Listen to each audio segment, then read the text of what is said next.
Olá, tudo bem? Hoje vamos tratar do crime de lesão corporal descrito no artigo 129 do Código Penal. Vamos tratar da lesão corporal leve, da lesão dolosa qualificada, dos parágrafos 1º e 2º, respectivamente lesão grave e gravíssima, bem como da lesão corporal seguida de morte, que é um crime pré-ter doloso. Vamos tratar ainda do crime de lesão corporal culposa, lesão corporal majorada, lesão corporal decorrente de violência doméstica e, da mesma forma, da lesão de violência doméstica majorada. Vamos ao bem jurídico tutelado pela norma. O bem jurídico protegido pelo legislador é a integridade física ou mental, bem como a saúde da vítima. Vamos agora ao artigo 129 caput, que trata da lesão corporal leve. Código Penal, artigo 129.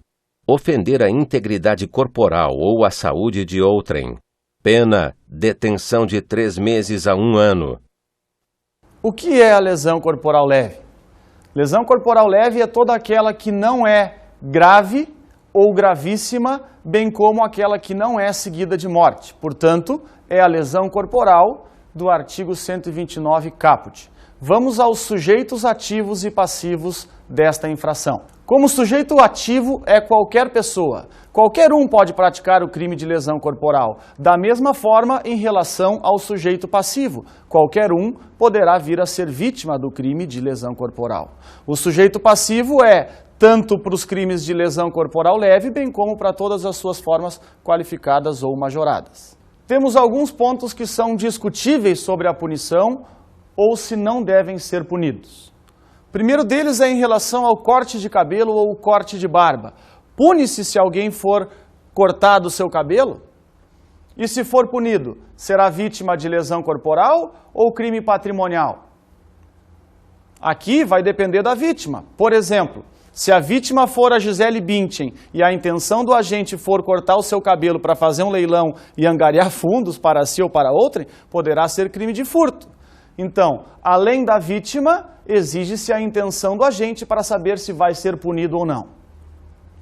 Mesma coisa em relação ao rubor, à vermelhidão. Por exemplo, desferido um tapa no rosto da vítima, é punido ou não? Isso seria lesão corporal levíssima.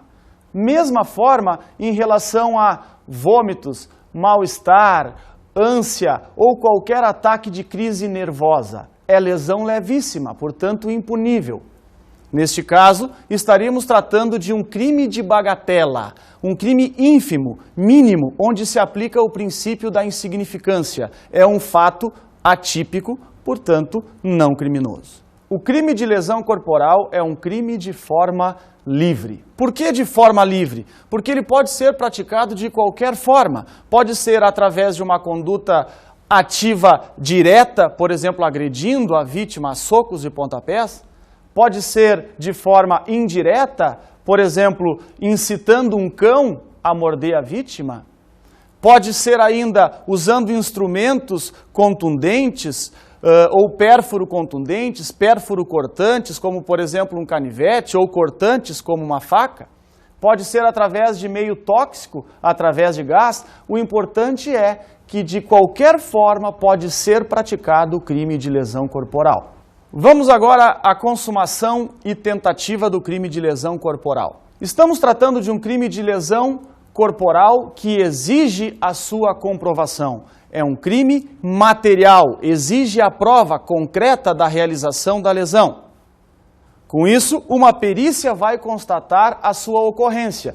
Então, a consumação se dá com a marca, com a comprovação da lesão, seja a integridade física ou a comprovação a integridade psíquica ou a saúde da vítima. Importante questão é relacionada à tentativa. Por quê? Porque a tentativa é ligada à intenção do agente. O crime, não se consumando por circunstâncias alheias à vontade do criminoso, poderá ser crime de lesão corporal tentada.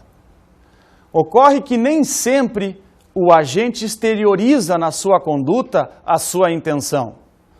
Por vezes é fácil de saber que ele pretendia causar a lesão, mas nem sempre isso ocorre.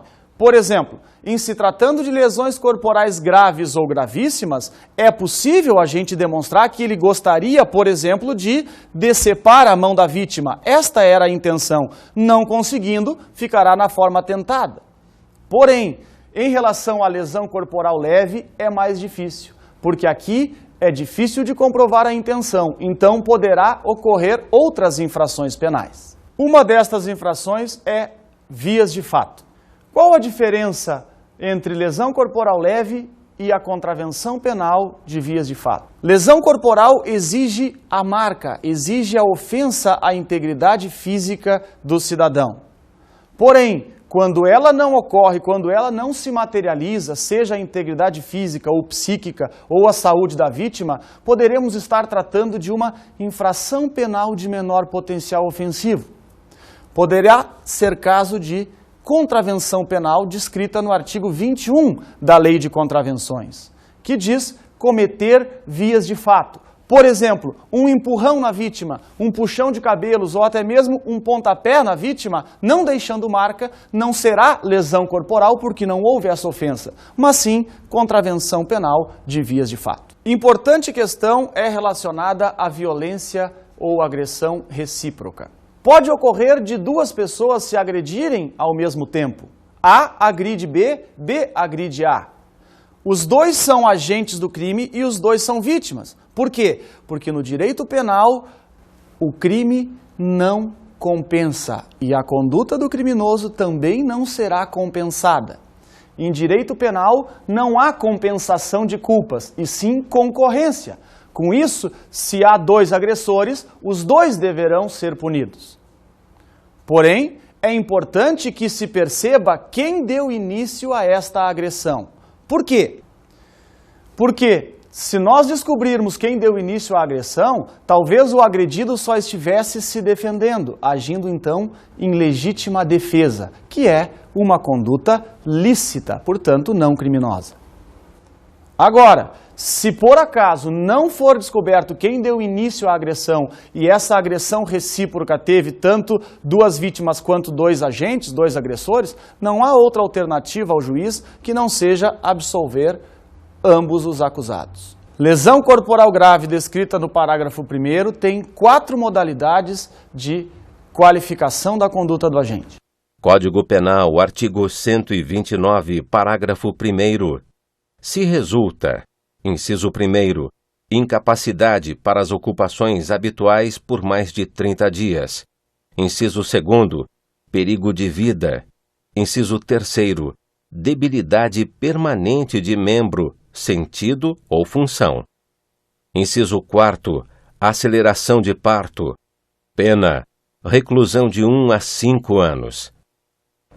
Incapacidade para as ocupações habituais por mais de 30 dias. O que são ocupações habituais?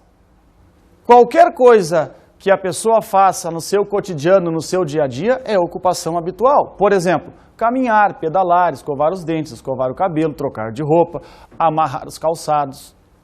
Assim, se por exemplo ela tem um braço quebrado que o impossibilite de escovar os dentes, ela foi incapacitada para suas ocupações habituais por mais de 30 dias. Agora, como comprovar isto? Na realidade, a gente está tratando de crime material, que precisa uma comprovação pericial, conforme exige o Código de Processo Penal no seu artigo 158 e seguintes. Assim, tão logo cometida a lesão, será feita uma perícia na vítima para comprovar, por exemplo, que o braço está quebrado.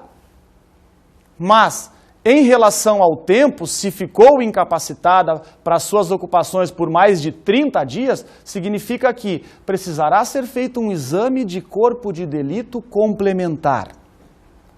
A partir do 31º dia, deverá ser feita nova perícia. Se essa perícia comprovar que realmente o braço da vítima ficou imóvel ou que tenha incapacitado por alguma razão das suas ocupações normais, será caso de lesão corporal de natureza grave. O segundo caso previsto na lei diz lá, causar perigo de vida. Na realidade, não se trata de causar perigo de vida, mas sim de causar perigo de morte. Porque o perigo é que a vítima pudesse chegar à morte, pudesse sofrer uma lesão de tal porte que pudesse chegar à morte. Como exemplos, podemos dar uma hemorragia no abdômen ou um traumatismo craniano. A partir do momento que os peritos comprovarem que realmente chegou próximo da ocorrência da morte, estaremos tratando de lesão corporal grave pelo perigo de morte. A terceira circunstância qualificadora é a debilidade permanente de membro, sentido ou função. Primeiro, o que são membros? Nós temos os membros superiores, mãos, antebraço e braço. Temos também os membros inferiores, pés e pernas. Debilidade permanente significa uma deficiência que não tem reparação. Por exemplo, em relação aos membros. Se a vítima sofreu uma facada na mão, que deu um corte em um tendão e ela perdeu o movimento total do seu membro superior, no caso a mão, por exemplo, ficando com este movimento, 2 ou 3 dedos não movimentam, lesão corporal por debilidade permanente de membro. Em relação à função, quais são as funções vitais do ser humano? Vamos dar alguns exemplos. Função respiratória, função circulatória relacionada à circulação sanguínea ou função reprodutora. Vamos imaginar a situação da vítima que a partir da lesão e em consequência dela passou a ter deficiência, debilidade na sua função reprodutora. Ficou mais difícil para ter filhos, seja homem ou mulher a vítima. Neste caso, incide a qualificadora. Temos ainda a qualificadora da debilidade permanente dos sentidos. Quais são os sentidos do ser humano? Nós temos a audição, a visão, o olfato, a gustação e o tato. Vamos dar como exemplo a visão. Em uma briga, a vítima tem um olho furado, um olho vazado. Ela passa a ter debilidade permanente da sua visão. Na realidade, a sua visão ficará deficiente, débil, mas persistirá. Por quê? Porque na realidade tem um outro olho que vai fazer com que ela continue enxergando. Vamos agora à lesão corporal do parágrafo 2º do Código Penal. A lesão corporal gravíssima. Na realidade, o legislador não faz essa distinção entre lesão corporal de natureza grave e lesão corporal de natureza gravíssima. A doutrina é que faz essa diferenciação. Por quê? Porque na realidade as que nós vimos no parágrafo 1º têm uma natureza grave, mas não tão grave quanto as que estamos vendo agora do parágrafo 2º, que são 5. Código Penal, artigo 129, parágrafo 2º, se resulta: inciso 1º, incapacidade permanente para o trabalho. Inciso 2º, enfermidade incurável. Inciso 3º, perda ou inutilização de membro, sentido ou função. Inciso 4º, deformidade permanente. Inciso 5º, aborto. Pena: reclusão de 2 a 8 anos. A primeira delas é a incapacidade permanente para o trabalho. Na realidade, praticamente sem aplicação esta qualificadora do parágrafo 2º, inciso 1, porque a lei é genérica, é muito ampla, muito extensa, diz incapacidade permanente para o trabalho, e não para o trabalho que a vítima exercia antes de ter sido agredida. A segunda qualificadora é a enfermidade incurável. Aqui é qualquer doença que tenha sobrevindo na vítima em razão da agressão que ela sofreu, em razão da violência. Neste caso, é conforme a medicina da época na qual ela foi vítima de lesão. Nós sabemos que a medicina evolui muito rapidamente, mas se na época ela não tinha condições de curar, de sanar o problema da vítima, vai incidir esta qualificadora da enfermidade incurável. Agora, a gente não pode exigir que a vítima se submeta a tratamentos médicos que ainda não são comprovadamente eficientes. Por exemplo, se passando por cobaias de testes médicos, não podemos exigir dela. Assim, se ela se negar, incide a qualificadora. A terceira qualificadora é a perda ou inutilização de membro, sentido ou função. Qual a diferença entre debilidade permanente de membro, sentido ou função ou perda ou inutilização deste membro, sentido ou função? Vamos nos lembrar do caso da mão. Naquele primeiro exemplo, a mão ficava débil, mas ainda movimentava.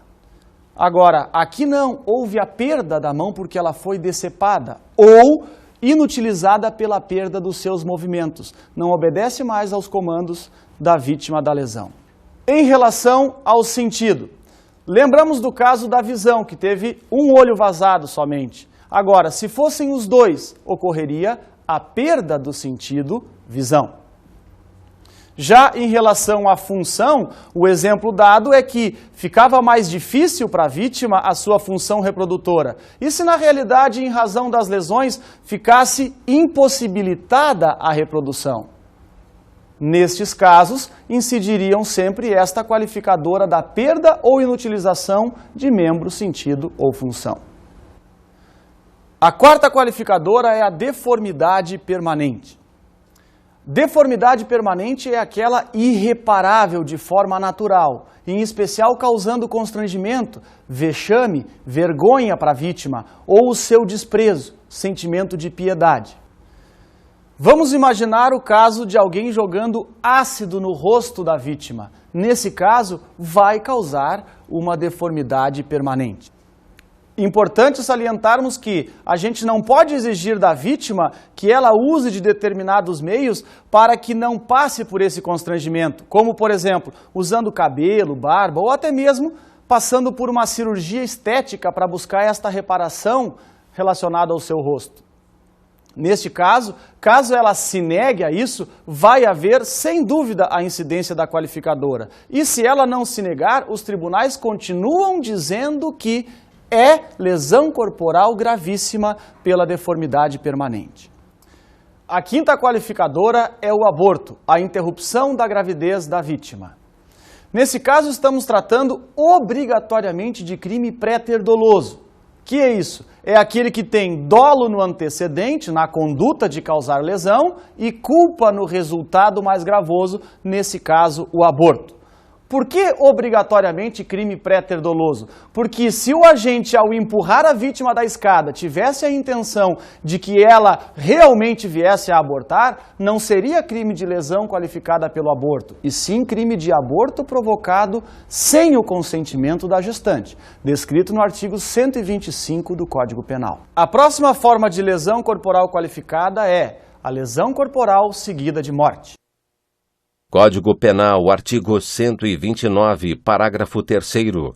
Se resulta morte e as circunstâncias evidenciam que o agente não quis o resultado nem assumiu o risco de produzi-lo. Pena: reclusão de 4 a 12 anos. Nesse caso, obrigatória, necessariamente, é crime pré-ter doloso. Por quê? Porque aqui a ideia do agente é causar lesão corporal, mas pela sua conduta, pelo seu comportamento, o resultado morte ocorreu de forma culposa. Se tivesse ele a intenção de levar a vítima à morte, seria crime de homicídio doloso, lá do artigo 121, e não lesão corporal seguida de morte.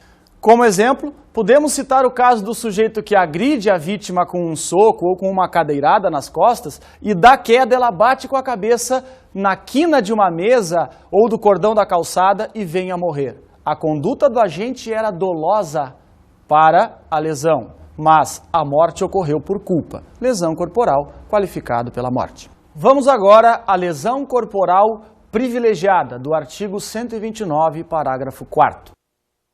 Código Penal, artigo 129, parágrafo 4º. Se o agente comete o crime impelido por motivo de relevante valor social ou moral, ou sob o domínio de violenta emoção, logo em seguida a injusta provocação da vítima, o juiz pode reduzir a pena de 1/6 a 1/3.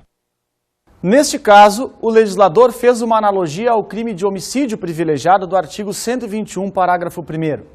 Se a lesão for praticada mediante uma das 3 formas descritas neste parágrafo, a pena do agente será reduzida de 1/6 a 1/3. Esta redução é obrigatória. Embora o legislador tenha dito pode, esse pode não é uma faculdade da diminuição, e sim uma faculdade quanto ao grau da diminuição. São 3 as razões que privilegiam a lesão. Primeira delas, causar lesão corporal em alguém mediante motivo de relevante valor social. Como exemplo, a gente pode dar aquele sujeito que agride o traidor da pátria. Segundo caso, motivo de relevante valor moral. Como exemplo, podemos dar aquele caso do pai que teve um filho brutalmente assassinado e alguns anos após encontra o assassino que estava impune e o agride a socos e pontapés. A terceira circunstância privilegiadora é aquele que causa a lesão na vítima logo após ter sido injustamente provocado por ela. E mais, agride sob o domínio de violenta emoção. Como exemplo, podemos citar aquele caso de alguém que teve a esposa estuprada e um belo dia é abordado por um desconhecido na rua que se diz ter sido estuprador e passa a narrar detalhes da cena criminosa. Aqui, se ele vem a agredir este sujeito, está sob uma circunstância privilegiadora, porque agride logo após a injusta provocação da vítima e tomado de um sentimento profundo, contundente, mas passageiro, que é a emoção. Vamos agora às causas de substituição de pena do artigo 129, parágrafo 5º. Código Penal, artigo 129, parágrafo 5º. O juiz, não sendo graves as lesões, pode ainda substituir a pena de detenção pela de multa. Inciso 1º, se ocorre qualquer das hipóteses do parágrafo anterior. Inciso 2º, se as lesões são recíprocas. O parágrafo 5º é autoexplicativo. Ele diz que, em se tratando de lesões corporais leves, lá do caput do artigo 129, que são punidos com detenção de 3 meses a 1 ano, o juiz poderá substituir esta pena detentiva por pena de multa em 2 situações. A primeira delas é se for caso de lesão corporal privilegiada, do parágrafo anterior. E a segunda é se tratando de lesões corporais recíprocas, que nós vimos anteriormente. No artigo 129, parágrafo 6º, o legislador tratou da lesão corporal culposa. Nesta circunstância, se o crime for praticado por imprudência, negligência ou imperícia, vai haver a incidência do parágrafo 6º, com uma punição bastante mais branda. É indiferente a gravidade do resultado da lesão culposa. Se a conduta do agente é culposa, tanto faz se houve a perda de uma mão, a perda da visão ou uma lesão gravíssima, é lesão culposa. Nesse caso, a relevância vai se dar tão somente no momento da quantificação da pena, lá nas circunstâncias judiciais do artigo 59 do Código Penal, quando tratam da chamada pena base, que é a primeira fase do cálculo da aplicação da pena. No artigo 129, no parágrafo 7º, o legislador fez a previsão de uma causa de aumento de pena de 1/3, quando o crime de lesão corporal ocorrer nas mesmas circunstâncias e hipóteses do artigo 121, parágrafo 4º. Vamos lembrar quais são os casos do 121, parágrafo 4º. Aqui, as causas de aumento de pena poderão ser tanto nas lesões culposas quanto nas lesões dolosas. Em se tratando de lesão corporal culposa, vai haver a causa de aumento de pena em 4 situações. A primeira delas é quando o agente, por inobservância de regra técnica de profissão, arte ou ofício, vem a cometer a lesão culposa. Neste caso, não há uma certa confusão entre imperícia e inobservância de regra técnica de profissão? Não há essa complicação de entendimento. Por quê? Porque na realidade imperícia é quando o agente não tem a habilitação, não tem a técnica, não tem a especialização exigida pelo cargo. Aqui ele tem a técnica, mas não observa uma regra que deveria ter observado no seu procedimento. Os tribunais, de forma majoritária, estão dizendo que não deve haver a incidência dessa causa de aumento de pena, porque senão estaríamos tratando de bis in idem. O agente estaria sendo punido 2 vezes pela mesma circunstância, o que é totalmente vedado pelo direito punitivo moderno. A segunda circunstância de aumento de pena da lesão culposa é se o agente deixar de prestar socorro à vítima. Agora, esta causa só vai incidir se ele poderia prestar o socorro sem correr risco pessoal. Se ele estava sob a possibilidade de ser linchado, a gente não pode exigir dele a prestação de socorro. Então, neste caso, não vai haver a incidência. A terceira circunstância é quando o agente não procura diminuir a gravidade das consequências do seu ato. Neste caso, estamos tratando de uma forma subsidiária à anterior. Se havia perigo de linchamento, não podia se exigir dele a prestação de socorro, mas se exige dele, então, que ele busque a diminuição da consequência do ato, comunicando os bombeiros, a autoridade policial, a ambulância, a autoridade hospitalar, mas de alguma forma precisava minimizar as consequências da sua conduta culposa. Não o fazendo, incide esta causa de aumento de pena. A quarta e última causa de aumento de pena em caso de lesão culposa é quando o agente foge para evitar de ser preso em flagrante. Os tribunais aqui, de forma pacífica, estão dizendo que não pode ser aplicada esta causa de aumento ao infrator. Por quê? Se não se exige que ele fique no local do crime, nem mesmo em crimes intencionais dolosos, como se pode exigir em crimes em que ele comete sem intenção, por culpa? Aqui, contraria totalmente o direito penal moderno, e em especial a nossa Carta Maior, a Constituição, que é totalmente vinculada às garantias do cidadão. Dentre estas, uma das mais importantes é a garantia da ampla defesa. E uma forma que tem de ele se defender é exatamente não ser preso em flagrante.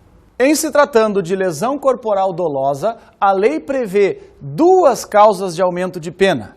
São elas, se a vítima for menor de 14 anos ou maior de 60 anos de idade. Estas duas causas foram inseridas, respectivamente, pelo Estatuto da Criança e do Adolescente e pelo Estatuto do Idoso. Vamos agora, então, ao artigo 129, parágrafo 8º. Neste caso, a questão é: há necessidade de ser aplicada uma punição para aquele infrator que sofreu, das vezes até mais do que a própria vítima? Vamos imaginar a situação de alguém pilotando um jet ski numa praia extremamente movimentada e na área de banhistas. Ao fazer algumas manobras com o seu jet ski, ele vem a atropelar alguém. Neste caso, lesão corporal culposa. Só que ele vai ver que a vítima é o seu filho menor.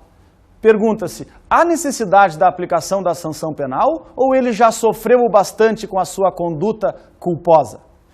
Nesta hipótese, o julgador vai perdoar o infrator. Agora, qual é a natureza jurídica deste perdão judicial? No artigo 107 do Código Penal, o legislador diz que o perdão judicial é uma causa de extinção da punibilidade. A partir disso, a doutrina passou a discutir se esta sentença do juiz tem natureza absolutória, condenatória ou nenhuma delas. O entendimento mais seguido, embora bastante discutido, é o que está disposto na súmula 18 do Superior Tribunal de Justiça. Lá, o órgão julgador ensina que não é sentença condenatória nem absolutória. Neste caso, o juiz declara extinta a possibilidade de punir. Portanto, não devem persistir nenhum dos efeitos da sentença condenatória. Não vai o nome do agente para o rol dos culpados, não pagará custas processuais e, logicamente, a pena não será executada a ele. Vamos agora ao artigo 129, parágrafo 9º, que trata da lesão corporal doméstica. Código Penal, artigo 129, parágrafo 9º. Se a lesão for praticada contra ascendente, descendente, irmão, cônjuge ou companheiro, ou com quem conviva ou tenha convivido, ou ainda prevalecendo-se o agente das relações domésticas, de coabitação ou de hospitalidade, pena, detenção de 3 meses a 3 anos.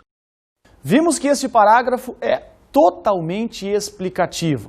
Aqui, a observação mais importante é de que só vai haver este crime de lesão doméstica quando for caso de lesão corporal leve. Vamos então ao artigo 129. Código Penal, artigo 129, parágrafo 10. Nos casos previstos nos parágrafos 1º a 3º deste artigo, se as circunstâncias são as indicadas no parágrafo 9º deste artigo, aumenta-se a pena de 1/3. Aqui, no parágrafo 10, o legislador trata exclusivamente da lesão doméstica da qual resulte natureza grave, gravíssima ou a morte da vítima.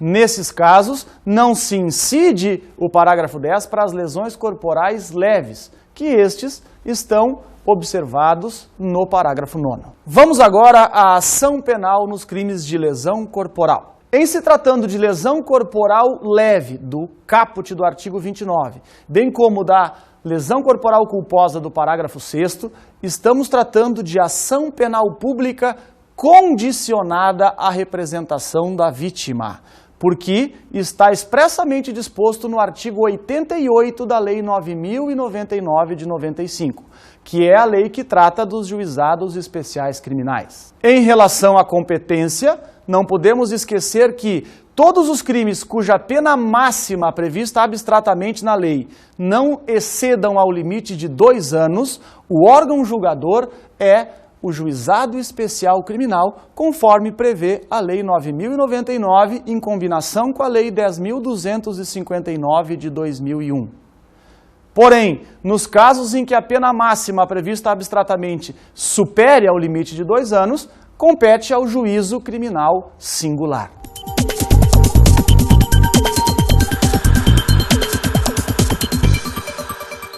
Como dicas de estudo de hoje, recomendo a obra Curso de Direito Penal Brasileiro, do Dr. Luiz Regis Prado, da editora RT Didáticos.